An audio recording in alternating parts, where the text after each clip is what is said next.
Sir, प्रदेश में एक नया बवाल अब शुरू हो गया है।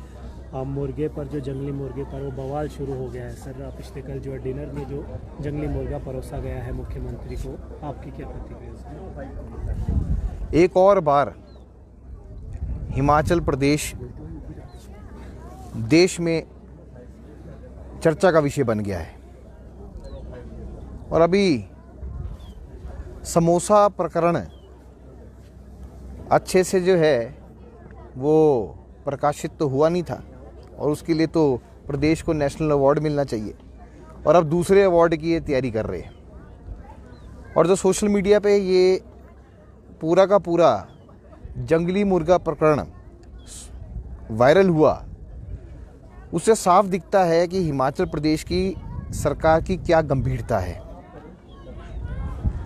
सबसे पहले मुख्यमंत्री जी पब्लिसिटी स्टंट करने के लिए जो है वो लगातार ग्रामीण क्षेत्रों के दौरे करके दिखाना चाहते हैं कि मैं पहला मुख्यमंत्री हूं जो रात को वहां रुका हूं। पर मुख्यमंत्री पद की गरिमा, क्या उसके बारे में मुख्यमंत्री जी प्रदेश के जनता को मैसेज दे पा रहे हैं? आप देखिए किस प्रकार से जो है वह लगातार जब सत्ता में आए थे तो उन्होंने जनमंच का मजाक उड़ाया था।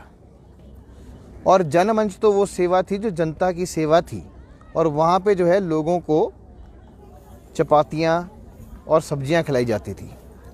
पर मुख्यमंत्री अपने वीडियो में टिक्कर नामक गांव में वहाँ पर जो है वो जंगली मुर्गा खिलाने की बात कर रहे हैं।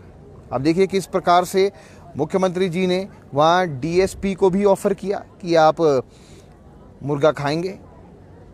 उसके बाद धनीराम शांडिल जी उनके साथ बैठे थे, उनको बोला जंगली मुर्गा खाइए, और उसके बाद बोले खिमटा जी आप तो खा ही लीजिए, आप तो खाते ही होंगे।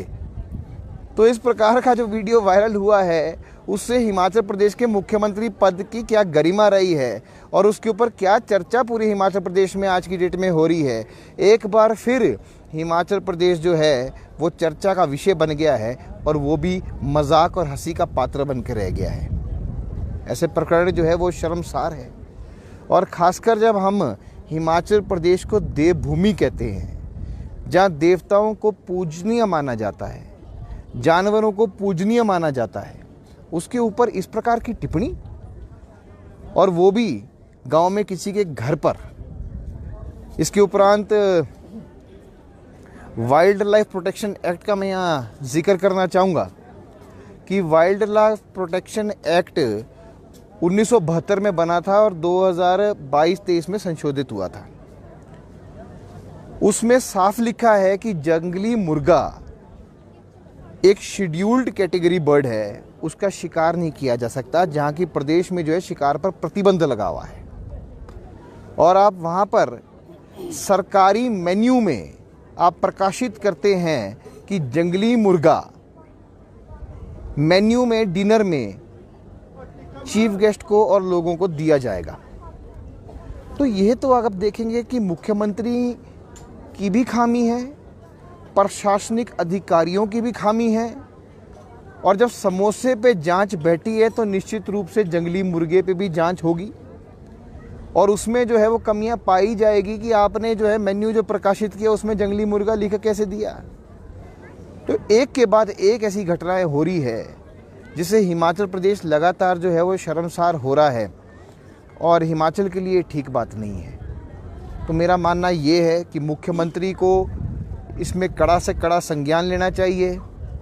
अपने आप नहीं तो साथ गए लोग जो है वो जनता से माफ़ी मांगे कि इस प्रकार की जो है वारदात वहाँ पर हुई है वो ठीक नहीं है, क्योंकि जनता जो है वो जनार्दन है, उनसे माफ़ी तो आपको मांगने में कोई आपको हिचकिचाहट नहीं होनी चाहिए।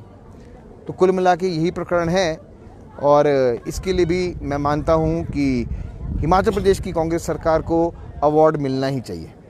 नंदा जी, जिस तरह से आप बोल रहे हैं और ये वाइल्ड लाइफ प्रोटेक्शन एक्ट का यहाँ पर उल्लंघन हुआ है, तो भाजपा इसके खिलाफ कोई शिकायत करेगी? देखिए, हम निम्न स्तरीय राजनीति नहीं करते हैं।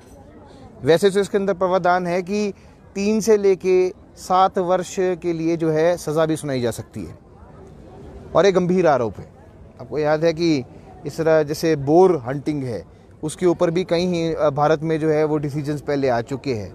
पर अगर इस चीज़ की तरह की चीज़ें जो सामने आती है और मुख्यमंत्री उसके अंदर इन्वॉल्व है तो हम निम्न स्तरीय राजनीति नहीं करेंगे, पर हम एक विपक्ष होने का जो है वो पूरा का पूरा जो है अपना कर्तव्य निभाएंगे।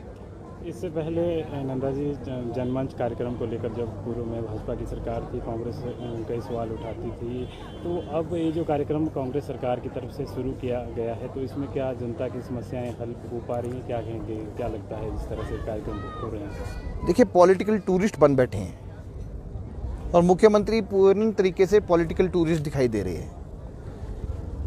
जनमंच में तो लोग आते थे, लोग जो है उनकी समस्याओं का समाधान होता था और लोगों के समस्याओं के निवारण के साथ उनको भोजन कराया जाता था। अधिकारी साथ रहते थे, एक ऑथराइज्ड मंत्री उसके अंदर रहता था और समाधान होता था। पर यहाँ तो ऐसा लगता है पिकनिक के लिए जा रहे हैं, आप घूम फिर रहे हैं, लोगों से मिल रहे हैं, आप सिर्फ पब्लिसिटी स्टंट कर रहे हैं। एक भी ऐसी समस्या नहीं है जिसका निवारण उन्होंने किया होगा। आज भी आप मुख्यमंत्री सेवा संकल्प लाइन जो है 1100 उसका उपयोग कर रहे हैं कि आप जनता से जुड़ने का प्रयास कर रहे हैं, तो वो पूर्व मुख्यमंत्री श्री जयराम ठाकुर जी की देन है।